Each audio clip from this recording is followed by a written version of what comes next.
grief can be so isolating. Even when you're surrounded with people, you're still alone because some of the thoughts, at least for me, I don't know that other people have these same thoughts. I don't know that other people go as dark as I do. I think people compartmentalize and they say the things that they think they should say, or they talk about how much they miss people. But once you go deeper than that, which is where I sort of spend a lot of time, it's really lonely. Welcome to A Place of Yes, a podcast about how I moved through my darkest hour. And for me, that was in channeling my grief into good. Welcome to the show. This is Heather Strotter, and this is a different kind of episode of A Place of Yes. This is just me. It is something I have actually wanted to do for quite some time, and I finally decided, let's just do it. I'll talk a little bit about my grief journey. I'll talk about where I am in real life, and I'll just kind of talk to you. I've given this so much thought for so many months, and every time I thought I would do it, I chickened out. And then I realized that the formality of doing it in the studio with my producer made it seem entirely inauthentic. And what I actually wanted to do is what I'm doing right now. I'm sitting in my house alone, and I'm having the conversation with you guys that I often have in my head. I spent a lot of time thinking about what room I should record this in, and I was thinking of all the things. I was thinking about some of the shows where moms record in their child's room. Well, that room doesn't really exist. Jake, when he was alive, spent most of the nights in our bed, in our room. He had a bed in the room that he shared with Ethan, but he didn't really spend a lot of time there. Filming it in Ethan's room just seems weird. And then I thought about filming it upstairs on our third floor, where we have this couch that used to be in our old house. And I was like, oh, maybe that feels right. But it didn't feel right either. So I'm actually here in the front room of our house. And those of us who've known us a long time know that we still sometimes call this Jake's therapy room. It looks nothing like what it did when he lived here. It actually, it's totally different. But when he lived here with us, when he was part of this house, when we first moved here, this was the room where he had his therapies. Xavier came over and did OT. Nadia was here doing PT, sometimes Karen, sometimes Cynthia. But this front room was Jake's therapy room. And I still think of it like that.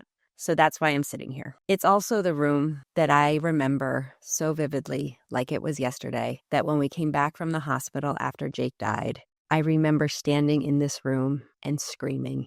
And I don't think I will ever forget that feeling, that moment, that primal scream of just absolute, heartbreak, devastation, all the things. It was horrible.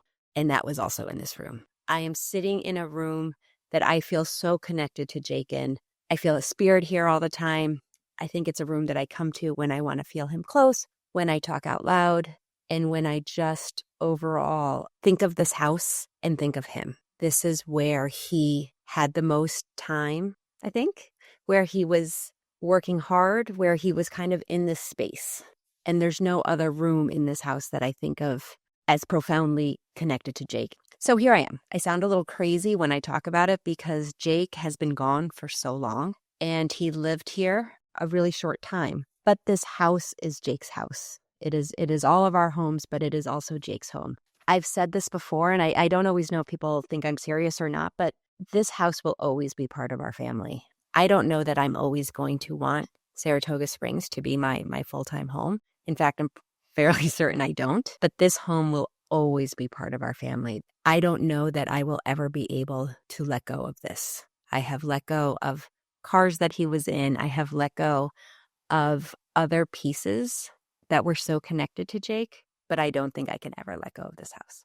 So all that to say, I am recording this solo episode in the place in my home where I feel Jake is present. So what am I going to talk about? I don't actually know, but what I know I'm going to talk about is obviously grief and where my head's at. And to be honest, I've been struggling a bit. I've been struggling more than I typically do. And I've been struggling because a lot of this is self-imposed. I'm struggling because what do I do for a living right now? I talk grief. I have a podcast.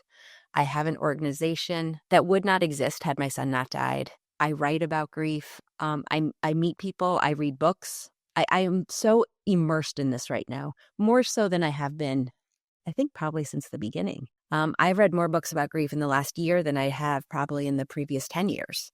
I read a ton when Jake first died, but then I kind of stopped. For the most part, I have loved coming back into this world. I have loved it because I feel like I can be of service. I feel like I have people in my world now that understand me in a very different way than have for a while. I have people that I'm connected to. I read things. Like I just read this book, You Can't Do It Alone. It was the podcast guest I interviewed just yesterday. And as I was reading it, I was like, oh, she's my person. Like she's someone I understand. She relates to death in the same way that I do. And there's something I like about that because grief can be so isolating. Even when you're surrounded with people, you're still alone because some of the thoughts, at least for me, I don't know that other people have these same thoughts. I don't know that other people go as dark as I do. I think people compartmentalize and they say the things that they think they should say, or they talk about how much they miss people. But once you go deeper than that, which is where I sort of spend a lot of time, it's really lonely. So one of the things that I really do want to talk about is what happens when I go dark, what happens when we go dark. So I'm assuming that even though I sometimes feel so alone in this, I'm assuming other people have these thoughts too. And for me, it happens twice a year for sure. It definitely happens other times too. But for me, the hardest part is the part that I'm in right now. It is in this time leading up to Jake's birthday. It always creeps up on me. You would think that I would know by now that at some point around this time, I'm going to feel sad. I'm going to feel mad. I'm going to be kind of a mess and like not have my shit together at all. But it still catches me off guard every time. So this week is when it all kind of came to a head. Couldn't get out of my own way, made a bunch of mistakes, like just struggled. And then it was pointed out to me and I kind of realized that Jake's birthday is coming up. And the thing about it is that every birthday has for me gotten harder. And this is why. I don't know that this is for everybody, but this is why it sucks for me. Jake was 4 when he died. He was 8 months when he kind of stopped being the social little guy that he was for the first 8 months of his life. And when he died, he was 4 and he was really, I hate saying he was really sick because he was a lot more than his illness, but it was not typical. He was not full of personality. Like I knew who he was. I knew he was this fighter. I knew he was resilient. I knew he was all of these things, but it wasn't obvious and it wasn't there. And it makes it impossible for me to know who he would be at 19. And that sucks. I have no idea who he would be at 19. I have no inkling of who he was or would have been at 10 or 8 or 14.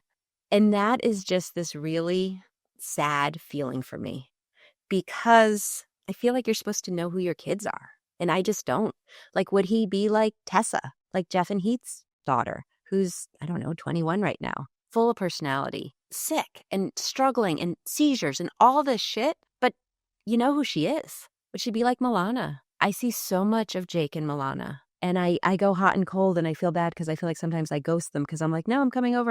And then I can't because it makes me think that that's what Jake would be like if he was here. But I don't know, right? I have no idea. I mean, sometimes I wonder if he'd be like Emmanuel. Emmanuel passed away, God, 1 or 2 years? But lived a life up until, his early 20s. But he was on a trach. He had feeding tubes. He was hooked up to a vent, like all of the things. Would that have been his life? I don't know. And I think that's why birthdays are so hard for me because I get trapped in this, what would he have been at 18? What would he have been at 19? And I get trapped with other 18 and 19-year-olds. I know what Ethan was like at 19. I know what that looks like. So then I try to impose Jake into that, but that's not right either, right? Because that's not who he would have been. He wouldn't have been Ethan. The not knowing kills me. And the not knowing takes up so much space in my head when I let it.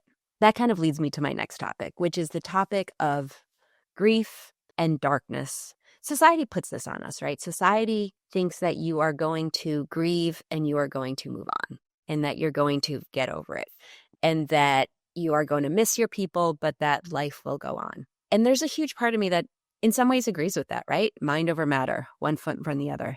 Make yourself get out of bed. All the things I told myself, all the things I still tell myself, and frankly, some of the things I believe. But at the end of the day, it doesn't go away. It doesn't get better. And I always feel like such a, Debbie Downer when I say that. But I think people need to recognize that. I think people who are friends with grievers, who are surrounded by people who are grieving, and people who are grieving. You got to give yourself a break, right? Cut yourself some slack because this shit is hard. It sucks knowing I'm never going to see my kid again. It sucks that I haven't seen my kid for 15 fucking years. But the fact is, it's reality. It's reality for a lot of different people, whether it's a spouse, whether it's a friend, whether it's a sibling, whether it's a dog. There's a void that we had people who were here and then they're gone, and that void sucks. This is actually sort of funny, and it's the way I think that I have handled my grief. Like for me, and again, this is my 2 cents. This is my opinion. This is actually just me being me, unfiltered, if you will. For me, I have survived my grief by having rules. In general, like in my normal life, I hate rules. I don't think anyone, like I just don't like them. I've always kind of rebelled against them. I find them annoying. I understand that we need structure to for humanity and to live. And yes, rules help us do that. But I always like to skate that line. I always have. I don't know. Maybe it's because I'm an only child. Maybe it's just because I'm a pain in the ass. I don't know. But the fact of the matter is I have created rules for myself around grief that I think have saved my life, that have made me be able to be in the space, that have made me able to be successful in life and to have survived this loss and continue to survive the loss. For me, I have to let myself go dark. I have to get in my head. I have to get grossly dark. And then I have to know when to get out. I have to know, and that sort of happened to me a little bit this week. I have to know when I am too immersed. I kind of learned this phrase, the intrusive thoughts. I don't know who was talking about that, but the intrusive thoughts, right? Like my intrusive thoughts are dark and they're terrible and they mean everybody that's important to me is going to die. Sometimes Brian doesn't know what to do with me. We'll be driving and I'm not driving. I'm in the passenger seat, but I kind of do this like big gasp because it's almost like I see us dying. I see people dying. We jokingly say I see dead people, but I kind of do.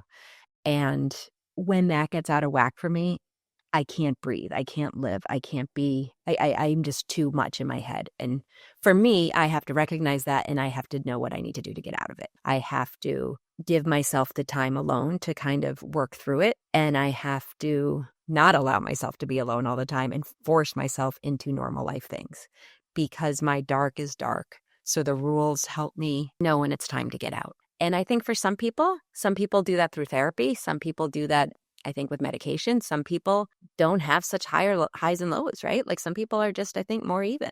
But for those of us in grief, I think sometimes those boundaries get pushed. And I will say that I think this is a little bit who I was before Jake died. This is kind of who I was as a teenager, as a young adult, as like, I remember vividly, like, breaking up with a boyfriend or getting in a fight with someone and spending the whole weekend in my apartment, like wallowing in my own sorrow. And then being, it being Monday morning and being like, okay, get your ass out of bed, get your shit together and go to work. It's a little bit how I process, how I do things. So it's not surprising to me that this is how I handle grief, but I just think it's really important for us all to be self-aware and to put time frames or limitations on your sorrow. And maybe some people are listening to this and they're kind of thinking, you're nuts. This doesn't work. I cannot put a timeline on this. I cannot force myself to do anything, or I don't want to. And that's all good. I'm just kind of talking about how I handle birthdays and how I handle the darkness. Because I do feel sometimes like in the podcast or in my work with Jake's Help from Heaven, I think sometimes I come out falsely positive. I come out like, hey, everything's going to be okay. And, channel your grief for good and make the world a better place. And that is me. That's who I am. But this other piece is also me. And I feel like it was time to be a little bit more transparent about that for everybody, including myself. One of the things that we did do, or that I wanted to do, and then we did as a family when Jake first died was, and I've talked about this before, I instantly knew that I needed to do something with my grief, right? And it was not this, pain for purpose, grief for good jargon that exists now. It was really kind of more what I was saying, like, what am I going to do with this darkness and how am I going to stop it? And I stopped it by starting this foundation and being Ethan's mom. And there was plenty of reason for me to stop it and wanting to stop it. So I don't want to sound too dramatic. But one of the things that we did is we had the foresight to know that Jake's birthday was going to suck. He died in December. His birthday's in May. Like, we kind of knew that. And we planned our first fundraiser around that. We planned it to be a family fun day.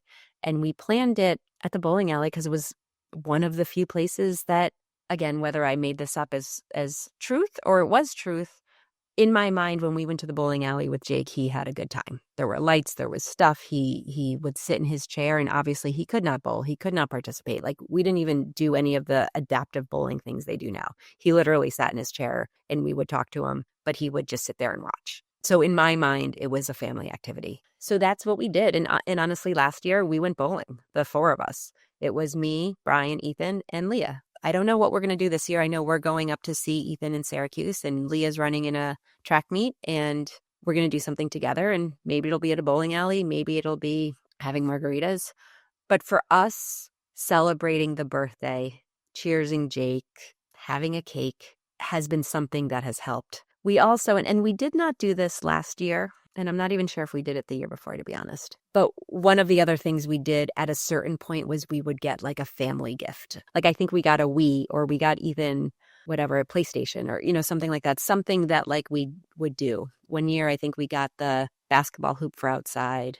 So we would always do something special, whether it was a gift. In those early years, we spent a lot of time either in Lake Placid or Montreal for his birthday. It got harder as Ethan got older and there were sports and there were other things. I think when we can spend it together and remember something simple, and even if it's bowling, I think that's helpful. Some of the other anniversaries, like the death day, those are shitty days. It's hard to make that good. I've actually had a pretty decent time with Christmas. Like, I can treat Christmas completely independent of Jake.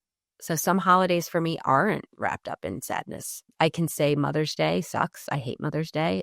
I hate it because I feel like I'm just phony the whole day. I feel like I am showing up for everybody else because they want me to, or because I should. I guess that's the thing, right? Like, when you're in grief, there is no set thing, and some of our guests were talking about it. I actually remember talking, I think it was with Sophia Allen, Olivia's sister. She talked about being ready to have Christmas be a hard time. And it kind of wasn't. It was what it was. But New Year's kind of took her breath away. Like New Year's Eve, like this whole like, oh my God, we're entering a year that my sister will never have lived in. And that's the thing with grief too. Like, it's all a head trip. Like, that for me is a hard time. I think I talked about it then, and I can talk about it again. I didn't see this coming, but when people were doing senior pictures for what would have been Jake's senior year, it broke me. And it makes me sad, right? Like, we have this whole wall on our second floor, this whole wall of Ethan's pictures from when he was 2 years old at Beagle School till he was a senior in high school. And we have one picture of Jake, one picture because he was at Prospect when they had picture day and he only made it for one picture day. And that sucks. So picture day at school when Ethan had already graduated, like, that was a trigger for me. Who would have guessed it? So I guess it's okay, right? Like, it is what it is. I don't know if rules will help you, but like, if you're in grief and you're stuck there, give yourself a timer. I'm going to feel like shit and I'm going to be miserable for 36 hours, for 12 hours. My windows are shorter because I share a life, right? Like, I share a life with Brian. I share a life with Ethan, even, he's at school, but like, I share a life with other people. I try to be cognizant of the fact that I share my life with people. I guess my final thought, and this I think has more to do with the fact that I'm 51, has less to do with the fact that I'm a grieving mom or that my son died 15 years ago or any of that. I think the importance of finding your niche, like finding your people. And finding your people doesn't necessarily mean like who your besties are. It's those people that make you feel like you are not so alone, even if you don't know them in real life, even if it's just conversations you've had. For me, I've had some great conversations with people on this podcast, on A Place of Yes. I have had people reach out to me who I have then turned around and either read their book or interviewed them on the show. Or I've reached out to people that I never thought would have responded to me because of the show, because of this connection, of this community that we are building. And for me, I love it. I know I need to take a break. I know that there is going to be a pause between season 2 and season 3. We did not pause between season 1 and season 2. So there will be a pause. But I also know that this work, these conversations, this community, I know it means something. It means something for me. And I think it means something for the people who are listening. I hope that something, maybe, that I shared resonated. I hope that something made you understand me a little bit better. I hope that if you thought that I was this sunshiny, happy person all the time, you recognize that I'm not, that I'm totally real, that I am, sometimes scared that I'm a fraud, right? Like that I'm, even hard conversations that make you laugh. Yeah, they make you laugh because it's life, and life can be fucking funny. but they're hard conversations, and it's dark, and it's dreary. What do I say all the time? Two things can be true. And I say it probably so much because I need to believe it. All right. Thank you. Thank you for listening. Thank you for being here. Follow us on Instagram, Place a Yes Podcast. Reach out to me, message me, email me, all the things. Thank you. Thanks for being here. Thank you for listening to A Place of Yes. Please follow us wherever you listen to your podcasts. If you really like this episode, please share it with a friend. It would make a world of difference if we could just reach more people and share the work that we do and the stories we want to tell. Thank you so much for watching.